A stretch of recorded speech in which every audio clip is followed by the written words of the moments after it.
Today, we're going to be talking about the article from Monday, which was the one about the low carbon lifestyle and how we might need to change our lifestyles to kind of reach some of those carbon targets that governments have been talking about.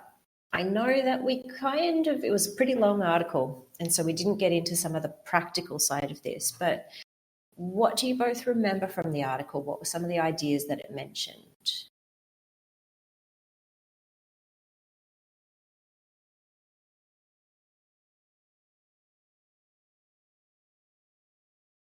Yeah, go ahead. Yes, so the article was talking about how a life of that we want to reach for the 1.5 Celsius degree would be looks like. I mean, how we can living on a budget of 2 tons of carbon. What does that mean, and what does it need to do that? So it was about a woman experiment, 2 women, I think, who tried one in UK who tried to live on 2 tons for 12 months, and the other, I guess, she tried the 1 ton carbon budget. So they discuss in the article if it's possible to do that, and what are the requirements to reach that level. So it wasn't all. It was clear that it wasn't that easy, but I remember the 2 main things that affect that part was the heating. They depend on insulation and also the transportation system. So these 2 parts affects our carbon footprint hugely. And also they mentioned that it would be difficult for the richer country because they live now on average, like in the UK, average of more than 8 tons carbon, and in the US and Canada and Australia, the average is from 16, I think, to 17 tons. So it would be maybe more practical to increase the average, like to 5 tons or more, to make it easier. Another point that it's not like an individual responsibility only. It has to be like a collective efforts. The infrastructure and the political part has to interfere in this aim. Thank you. Thank you. Great. Okay, so you remembered a lot about the explanation behind it, I guess, as well. Constantine, did it ring any bells in your brain? Did it remind you of anything else? Or maybe, yeah, kind of set off oh, okay, I remember this now. Yes, thank you so much. And I remembered almost nothing, but also the maybe main idea to aim to produce less than 2 tons waste per year and for each person.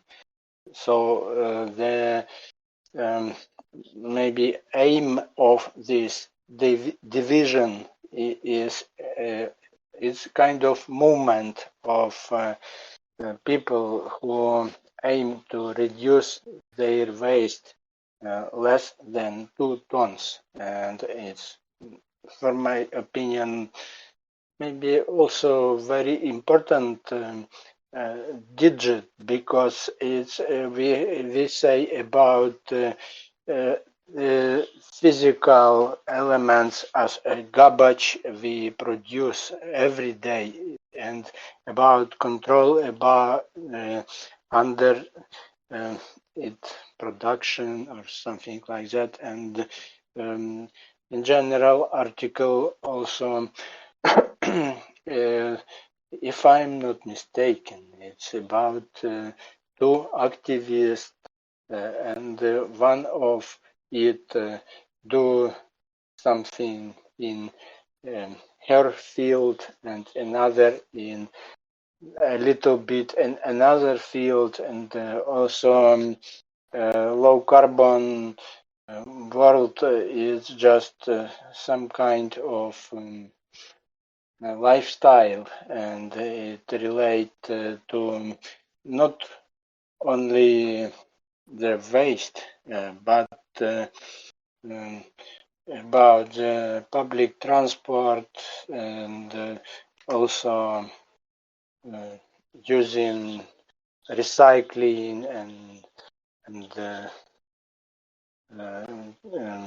maybe make less greenhouse effect and climate change, and it's also in this notion of low carbon world, and the main aim is reduce our footprint and make this world more healthy, and maybe give the chance to continue our human race. Thank you. Thank you. Great. Yeah, I think this article obviously just chose one element, I think, of this issue, or maybe not issue, maybe solution, because it was focused more on what we can do, what we can change, right? A little bit more than, what's actually causing it. But I think it did really focus a lot on individual kind of climate change actions, and how we can change our lifestyles as individuals. It didn't focus so much on like bigger groups, right? It didn't really focus on companies or government or like bigger organizations, really, who obviously have probably bigger parts to play in this as well. But obviously, this is more of the idea. Our lifestyle is something that we can maybe control more. So I think it's interesting to see, okay, if they decided, let's say the government decided tomorrow that we all had to live this kind of low carbon lifestyle, what actually would change in our lives? Like, what would we have to do? What would we have to do differently, or what would we have to change or rethink to try to actually reach those targets? Or I feel like reach is the wrong word because it's kind of like decreasing, right? But let's go with reach to reach that kind of target. I don't know if either of you had a chance to read any of the ideas that they gave in like the second half of the article about like specific parts of our lifestyles. Nadia, you did? Okay, excellent. Well, what we might do is we might go through, I kind of pulled out, I guess, 6 different areas, I think, that they kind of mentioned. So what we might do is we might go through each of them, and maybe you can help us out and help Konstantin out by telling us what you remember that the article said about it. And then we can talk about like each area a little bit more. So one of the big things, I guess, and I mean, this one's pretty common for them to talk about when they talk about climate change and carbon and these kinds of things. But it was about transport. Nadia? Yes, actually, I don't remember that they mentioned, 6 things, but when I've read it now before the session, I completed it, and I remember the diet, diet which rely on proteins like the lentils and other stuff, planetary diet, if I mentioned the word, if I pronounce it correctly, because they want to decrease the amount of meat and dairy, because of course it has more carbon emissions and more carbon footprint. Also, they mentioned the something related to the, I think they call it circular economy, and here they said repairability. That the idea is that when you use some products like electrical ones, or I mean any kind of products that it's able to be repaired. They will put like a commitment on the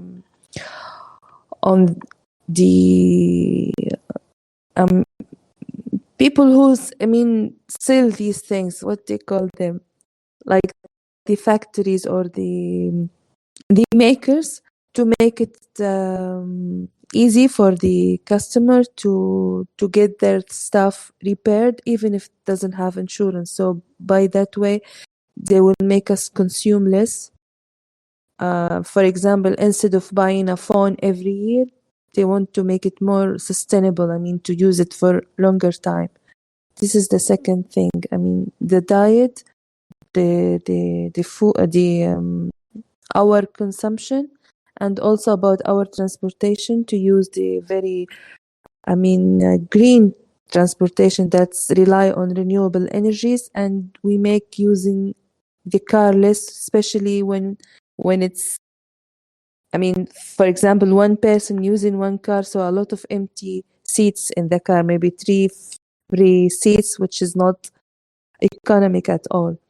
So they mentioned that by that way they will make it even more healthier for people. So they will use the car parks for they will make it green car park for exercise and for having good time there, instead of being just a car park. Now this is 3 things. I don't remember the other ones. About insulation as well, I think, to reduce the using of heaters. This is what I remember now. Thank you. Thank you. Great. Yeah, I just made a list here to kind of help us and to remind us as well. And let me know which one you would both like to kind of talk about first. Hopefully we have time to talk about all of them, but maybe there's some that are more interesting for you than others. So as you said, they talked about transport, they talked about the food and the idea of maybe more plant-based diets. They talked about consumption and buying products that maybe last longer instead of buying lots and lots of different things. They talked about housing, so that was about the installation and heating, I think, that you were talking about. And the other 2 that they mentioned was about maybe how our holidays would change and our work would change. These 2 are a little bit stranger, I think. These ones aren't so obvious, I think. So which one of these? Nadia, go ahead. Sorry, I remember what they mentioned about holidays and work. About holidays, they said maybe we will rethink of our holidays, because maybe holidays, it means for us only consumption, but maybe we rethink of our activities to make it more, a more friendly environment, like doing activity that doesn't need consumption or consuming energy, spending time on plein air, singing, dancing. Even we plan it in a local areas, we don't need to travel. Using less electrical appliance. This is how we should plan our holidays. And for the work, it's about working from home. Less and flexible hours would make big difference on our carbon footprint. Thank you. Thank you. Fantastic. So, which topic or which part of this will we talk about first? I know there's lots of different ideas here, lots of different things. Maybe Constantine. Which one do you pick? Which one do you think is interesting to talk about?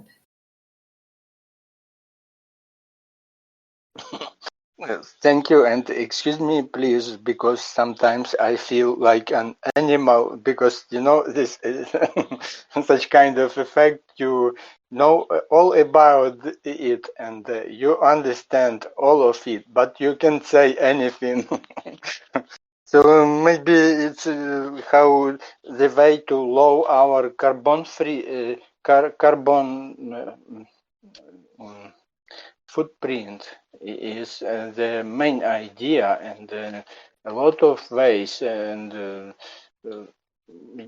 you already mentioned a lot of them, and we have in the future a lot of them also. But I'm not sure I am understand your question properly, Natasha. Could you please repeat it? Sure. So the article gave us, I guess, 6 different areas of our lifestyle that maybe would need to change. And my question was just, which one would you like to talk about first? So would you like to talk first about transport or about food, the changes that we might need to make to our houses or to how we buy things and consume things? Which one of these elements would you like to talk about? That's clear, and maybe I have not only one, but a few, maybe two. But first of all, is recycling, is how we can recycle our material and maybe make some kind of cycle economy, and second, it is about housing, because it is very widely spread, because housing is a very important part of life of all humanity, and also it is also matter, and it is insulation and technologies and save on energy and produce even more energy from the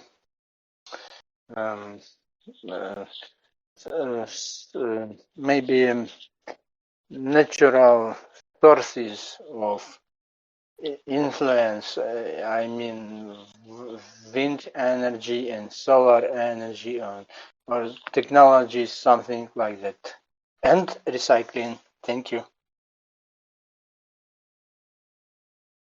Okay, so for you, recycling is one of the big issues. I guess that kind of relates a lot to maybe consumption, right? Consumption and probably housing as well, because there's the idea about maybe reusing materials when we're talking about housing and thinking carefully maybe about the materials we're using, but also with consumption, recycling things that we buy, maybe reusing them in different ways, or just actually rethinking maybe about what we actually buy and whether we need it, or whether something else we've already got can use it. Yeah.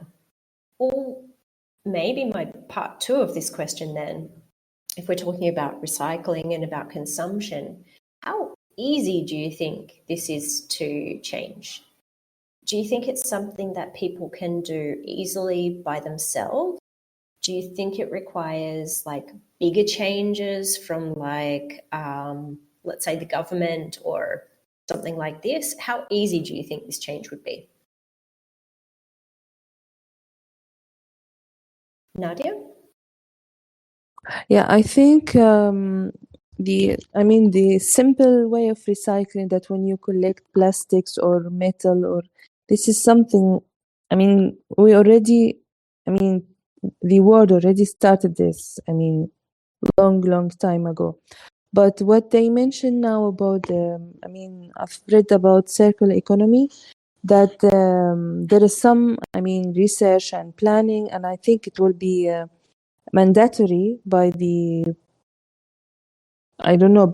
organization who's concerned about environment and the global warming, and it will be like a general policy for car manufacturers and these big, industries, that they will make, for example, if I bought a car, at the end of its what they call default age, when it's finished, after, if we say that the car age is 10 years or 5 years, I'll give it back to the same factory or the same seller, and they will have to recycle it and remake something from it, so it won't be thrown anyway. So they will make our consumption less. It will be like this in the future, and this will be applicable for many things else. So I think it's the big part of this responsibility will be not individual one. It's it's more than individual efforts. Thank Yeah, you. I guess to have a program that kind of big, you really need, it's not just about an individual. Like an individual can't go back to their car company and say, hey, you should recycle my car and give me a new one. It's probably not going to work so well. So it does require maybe company initiatives and government initiatives as well to get that kind of circular economy going. Constantine, what do you think? Do you think this is something like easy for people to do, to incorporate into their lifestyle? Do you think it requires like kind of bigger initiatives from other groups?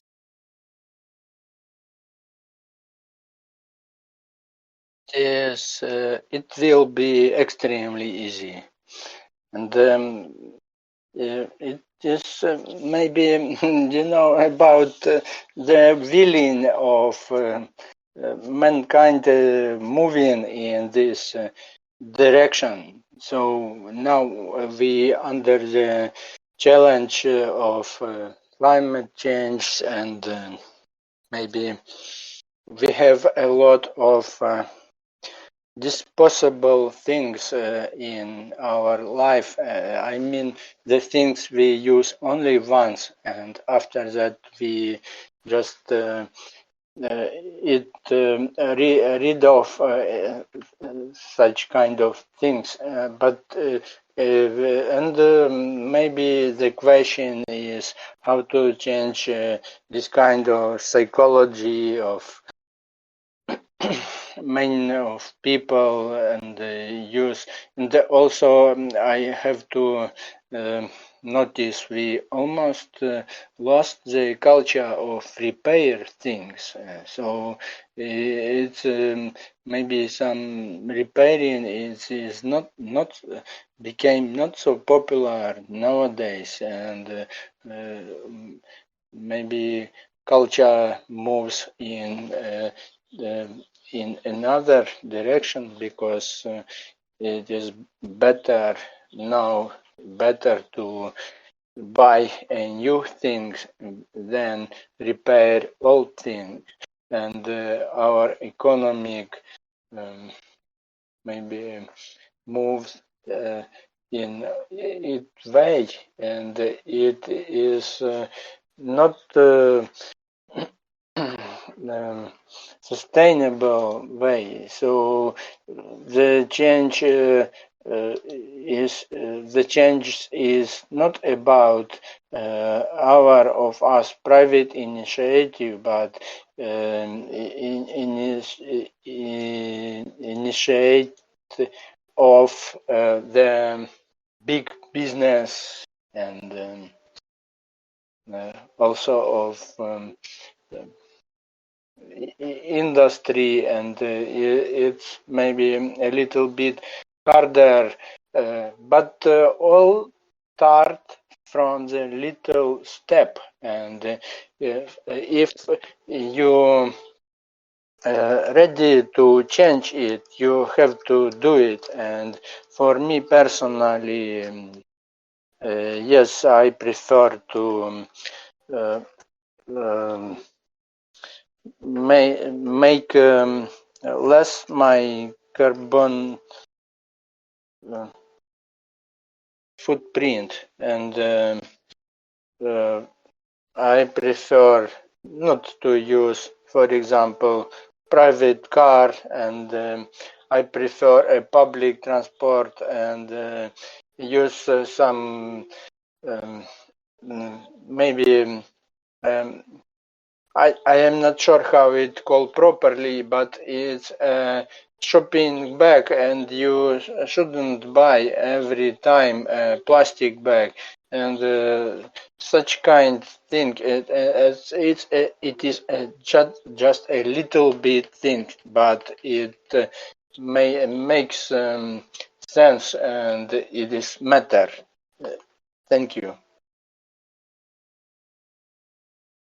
Thank you. Yeah, maybe one of the things we have to think about with this is these things. I think when we're talking about buying products, we have this question of supply and demand. So if there's less demand for something, obviously the companies are going to make less of it, but it also works in the other direction. If the companies make less of something or they stop making something, obviously the demand for it also has to fall in a way, because if you can't buy something, if they're not making it, you can't buy it, right? So maybe when we're talking about like these disposable plastic products, for example, maybe both sides can influence a little bit. If the consumers stop buying it, then maybe it will encourage the producers to make less of it. But the opposite is true as well. If they start making less of it, people will have to find other options because they won't be able to buy it, or it'll maybe be more expensive or kind of harder to buy. They can kind of influence each other, I think, in this. I don't really know which one I would say has the most power here, maybe which one could affect the other more. I think maybe it depends on what actually we're talking about, maybe the actual product. But they could definitely influence each other there to kind of change habits in this kind of area. Okay. Let me wait a second, just in case this is a mic.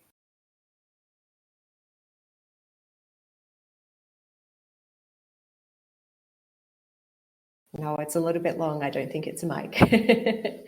I am going to change the topic though, Konstantin. So if you want to add something about this.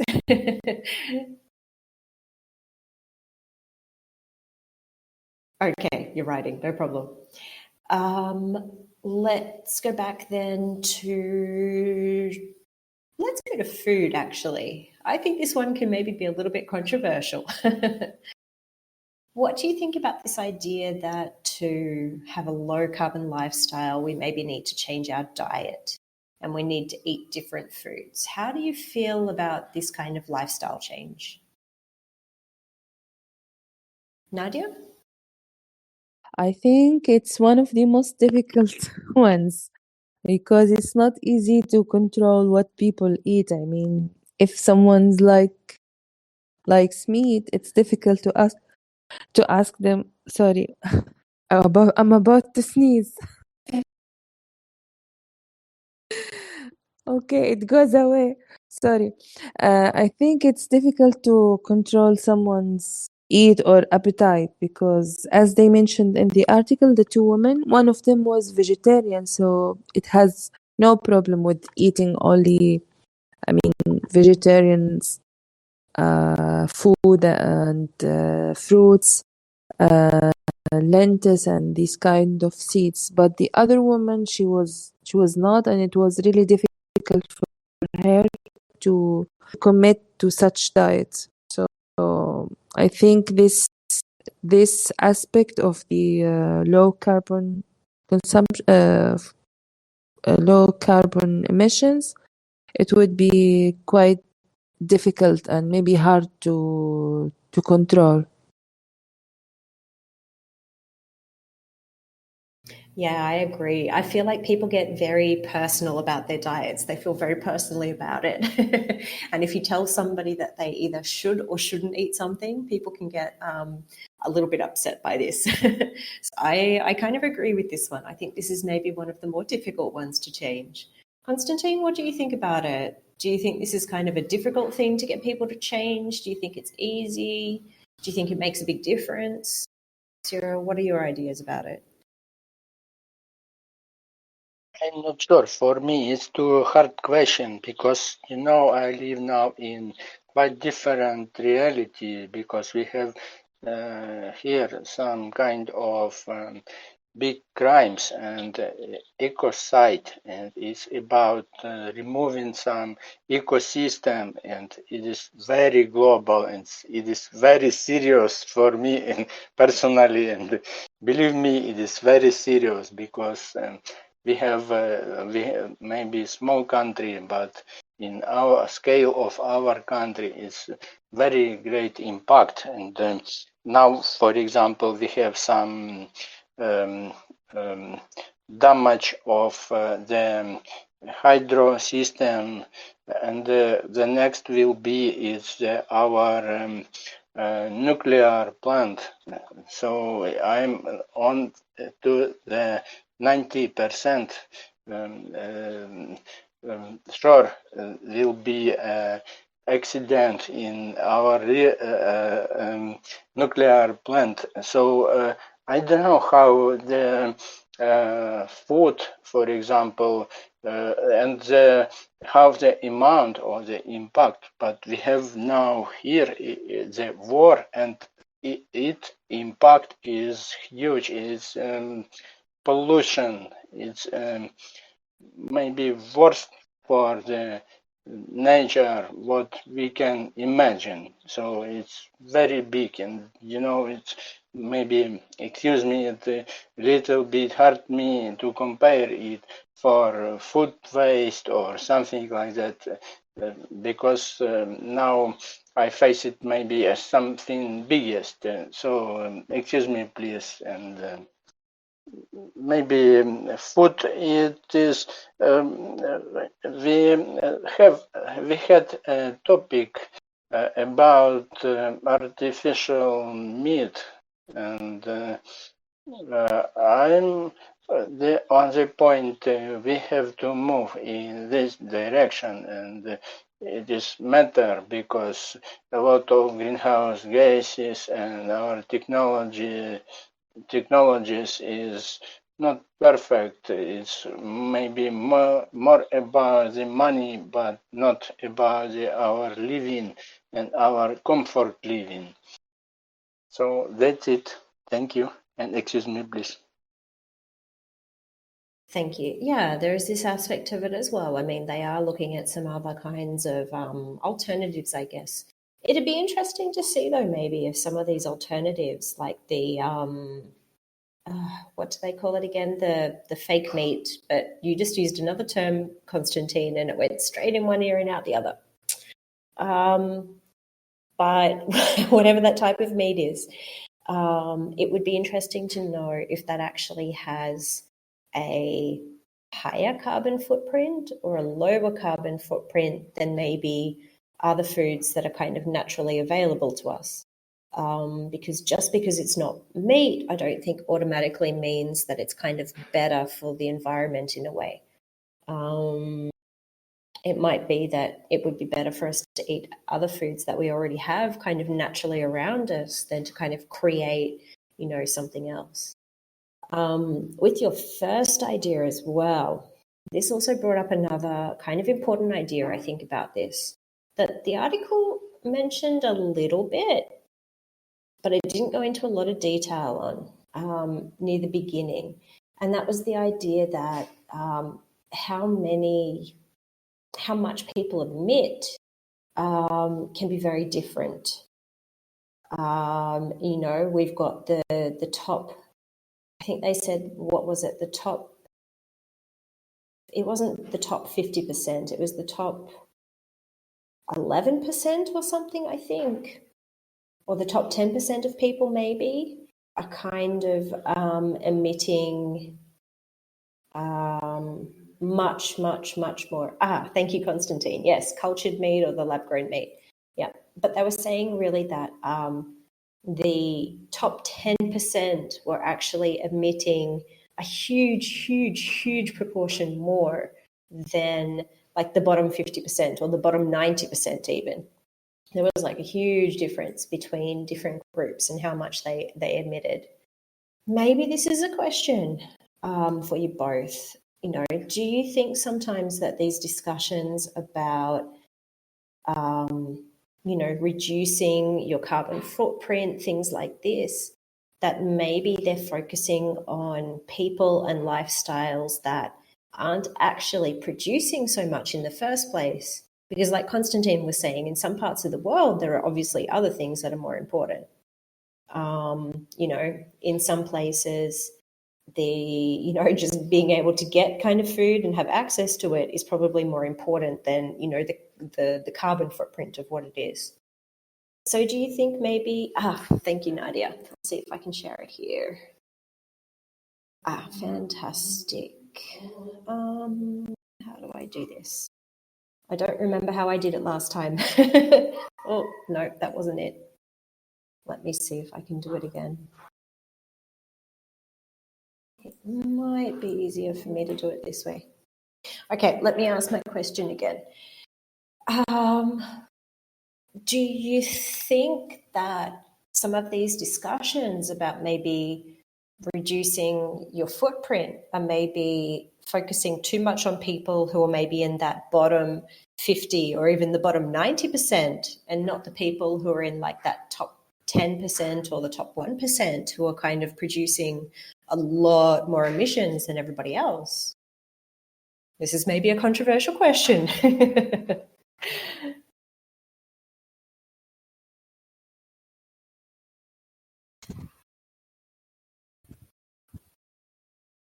Okay, so for example, let me put it this way. In this chart about the global emissions by group, which group do you think you're probably part of?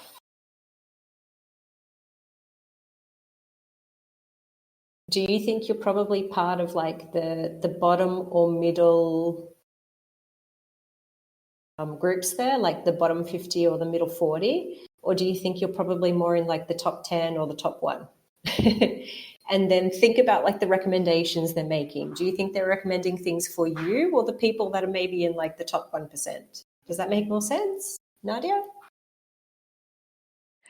Yes, I wanted to understand the graph. When they put the full population, that means all of us, this is our average, it's 6 tons, because this is what I know before. I mean, I know this information before. They said per capita for the world, the average is about 6 tons. So I thought it's 6 tons everywhere, like from 10 to 4, the average. I thought of this like, I mean, this is how I interpret it. But when I read the article with you, I saw that it's completely different from a country to another. So when you see the US, it's about 16 to 17, and for Australia and Canada as well. And it's almost half of it in the UK because it's about 8 tons. So it's, I mean, there is a huge differences between the countries. I think in my country, we will be in the middle. Maybe in the poorest countries, like in Africa, South Africa, it will be more less. So these people won't affect, even if, I mean, they don't affect, maybe they have to increase, as they mentioned in their article, in some countries who live in, I mean, the poor countries, they have to increase their carbon footprint to live fairly with the other countries. This is what they said. I mean, you cannot ask them to consume less. It's the opposite for the richer country. They have to decrease their consumption. So I think for me, I'm in the middle. I think I'm in for maybe less than 6 tons in my country. It's 5 tons, maybe 4 tons. I don't know if I answered your question, Natasha. Yes, you did. You understood. Thank you. And I know because it is a little bit confusing, right? But you understood the graph correctly. So that 6 tons per person is kind of if we combine the whole population of the world and kind of create an average. But obviously, depending on your individual country, the actual figure for your country is probably going to be different than that, depending on honestly how rich or how poor your country is. So as they said, I think you mentioned there, they talked about England, the US, Australia, Canada. I think there was another one there as well. I think there was maybe 5. I can't remember what the other one was. But they talked about them having quite high kind of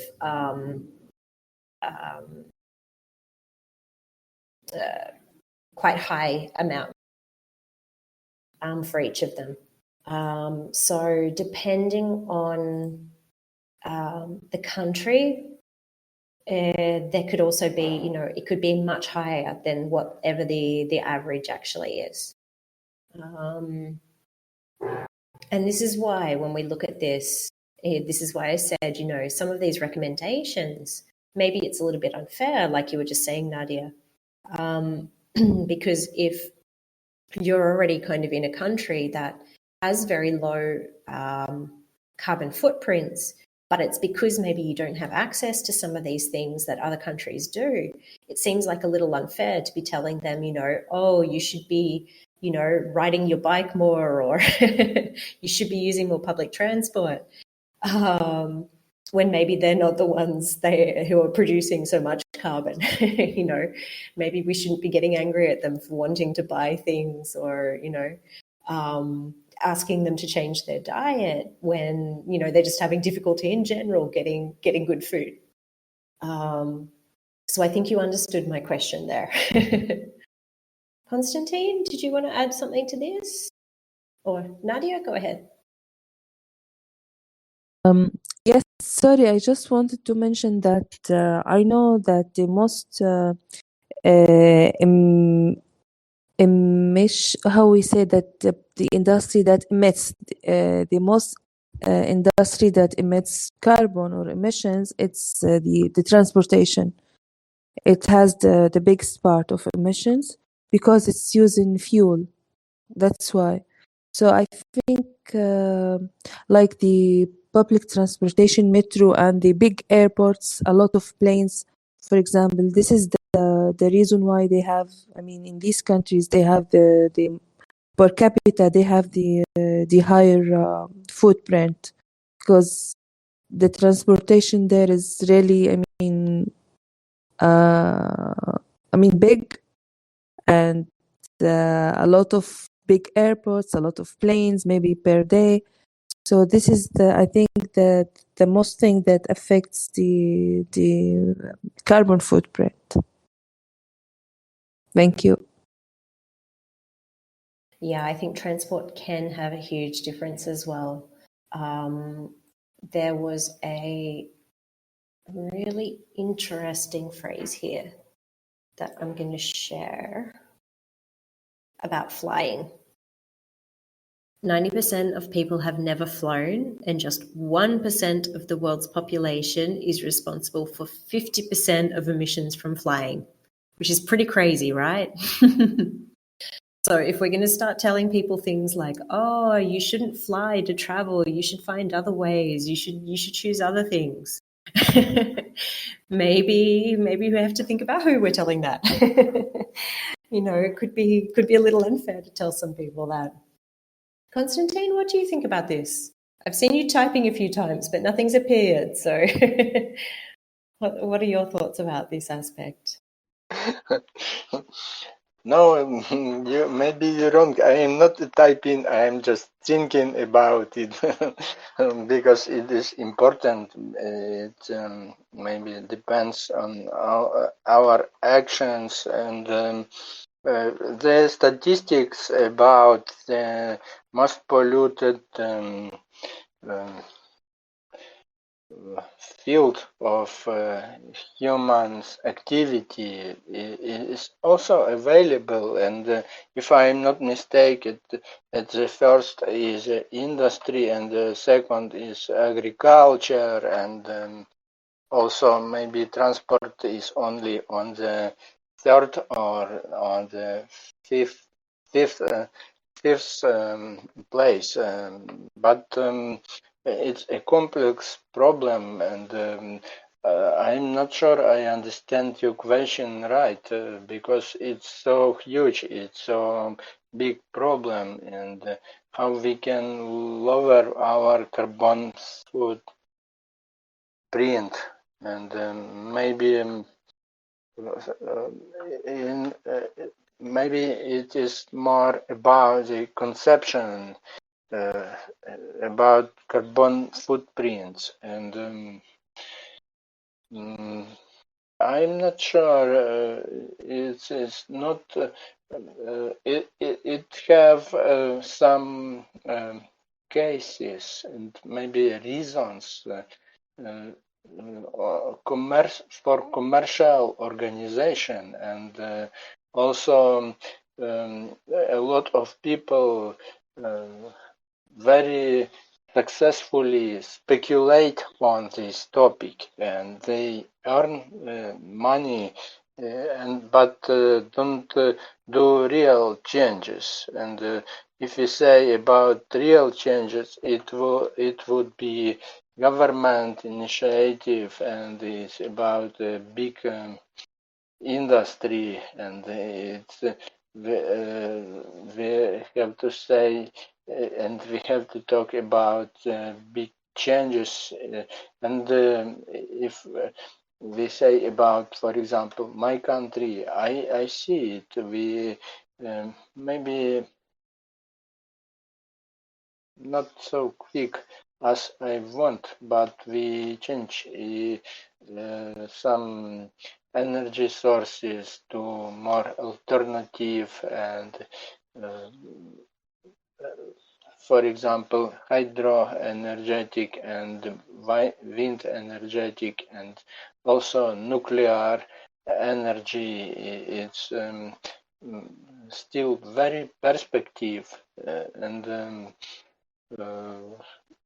this is future, and for my opinion, this is the way we should move. And fossil fuels, it is the past of our reality, and nowadays we should use some energy sources like solar power and something like that, and aim to use it to reduce carbon footprint. Thank you. Thank you. So that kind of that brings up a good question, actually, Konstantin. The article was focusing a lot on individual lifestyle changes, right? How easy do you think it is for individuals to actually make these changes? How much support do they need from governments, for example, to be able to make these changes? Do you think that individuals are kind of able to make a difference and to kind of make some of these big changes by themselves? Or do you think there needs to be like they need a lot of support to be able to do it, or a lot of help from the government, for example, so that they can make these changes? I think it depends on every one of us and of individuals, and no one needs to support to understand. If you, for example, throw some garbage on your lawn, and the next time you come in the morning and you see this is there garbage on your lawn, and it's just a simple things, and we should to understand it. It is not depends on the government, but every individuals has to make this change in his or her life, and I'm not sure the government will write us, and I don't need some master who say how to behave me in different situation. So it is maybe up to every one of us. Will we be a slave, or will we be free citizens, and understand the place where we live in is very important, and so I don't need some support from government, and I am not believe in such kind of organization, and it is maybe I have no experience of positive um, um, interaction with some government structure. Thank you. So you've never used public transport? You've never used roads or Always, I always use transport, and I'm public transport? yeah, yes. Okay, I who prefer. provides public transport? You mean it is my kind of interaction? Yeah, because you can't So use it's a public transport different. if it doesn't exist. Yes, but we have a lot of different type of public transport. For example, some of them, like a tram and trail, is more sustainable, but some of them is less sustainable. And I am not sure I understand your question. Yes, I interact, but I can change some things, and maybe I am not believe in my power to change some things. It's like a democratic society, and you should to vote, and you have to change your destiny or something like that. I am not believing it. Thank you. I agree with that as well. But I also think, for example, you can't choose, for example, a better transport option if there isn't a better transport option. So, for example, like if you want to do something better by using public transport, that's fantastic and that's your choice. Nobody's forcing you to do it, but you can't do it unless there's somebody else providing public transportation, right?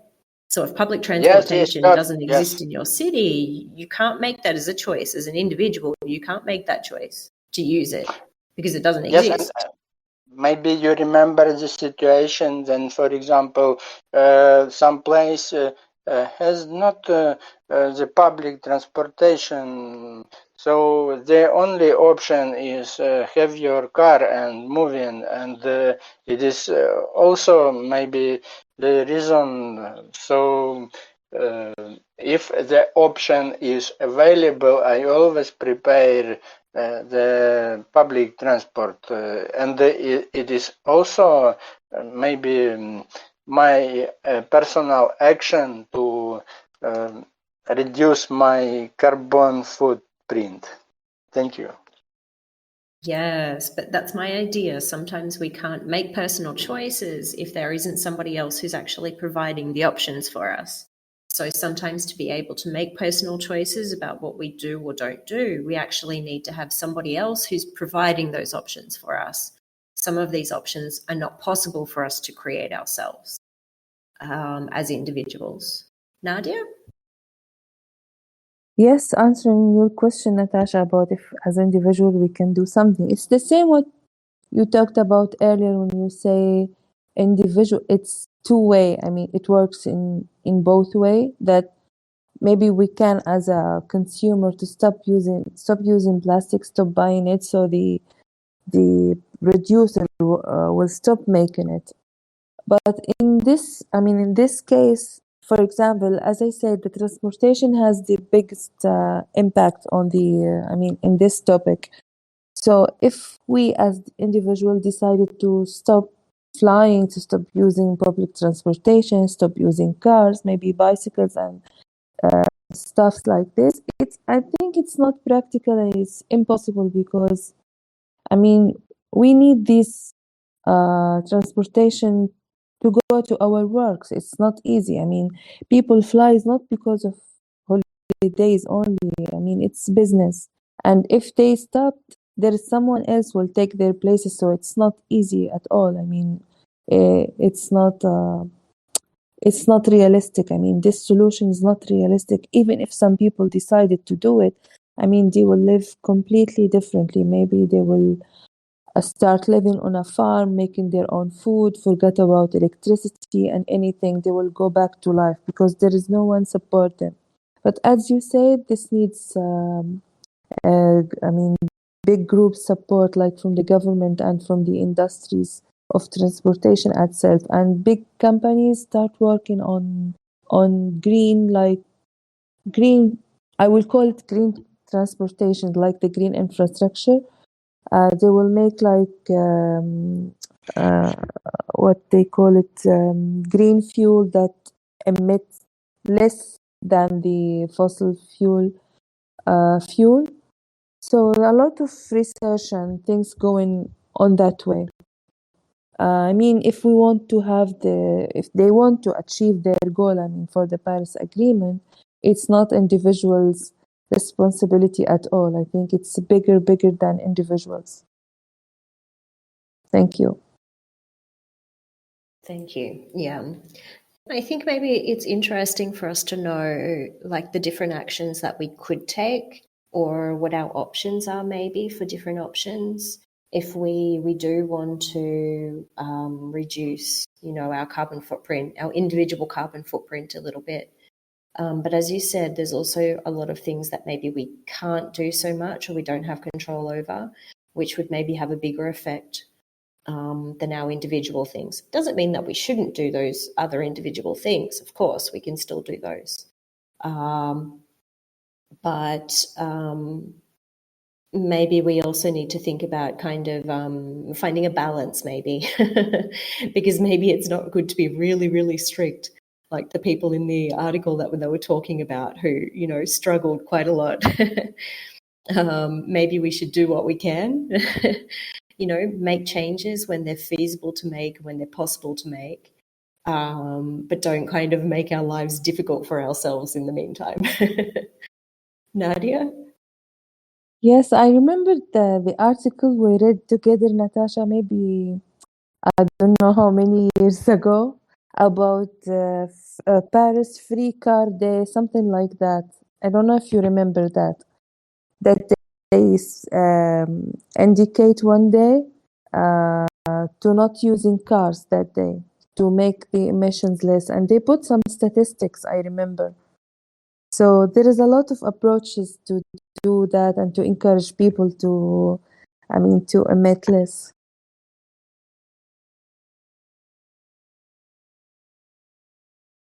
Yes, I remember the article. I don't remember how long ago it was either. But I do remember we read about like the car-free day in Paris, or they were also trialing like car-free city centers, I think, as well. I'll have to see if I can find it. Oh, that might be hard to find now. Maybe I won't.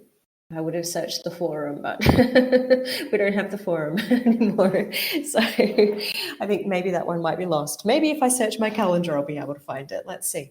If I can find it, I will share it with everyone again because it was interesting. But yeah, maybe those kinds of, maybe it'd be interesting to see some of the figures they quote there to see if they've changed a lot. And also to see what kind of effect, because I think they did talk about the effect that it was having, how much of a difference it actually made. So it was interesting. Okay, well, we're kind of out of time for today, but is there anything else that you wanted to add before we finish for today? I know we didn't really get a chance to talk about maybe the holidays and work so much, which were kind of a little bit more difficult. So if you wanted to leave any other ideas or anything like that, maybe it'd be interesting to write a little bit about those two aspects as well. Konstantin? Yes, thank you so much, Natasha. And I would like to give you some kind of advice and do that you can. And in every second of your life, remember we live in a big planet, and all action depends on every of us. We just a part of it system. So I don't know what the government thinking about and what the business thinking about, but we as a citizen, as a responsible citizen, we should think about ourselves and our future. So that's it, and maybe it is the answer. Thank you. Thank you. Yes. Okay. And on that note, let's stop here for today. So thank you both very much. I hope it was interesting. We definitely had plenty of things to talk about. I think we could probably talk for another hour about this as well. But I'll put the link here. So if you do want to add any other thoughts or comments about it, you can do that there on the link. And I found that article about the car-free day in Paris, which was from, okay, it wasn't 10 years ago, but apparently it was 7 years ago. So it was much longer ago than I thought. So very good memory, Nadia. But thank you both very much, and hopefully talk to you again soon. Bye. Bye. Thanks, Natasha. Thanks, Konstantin.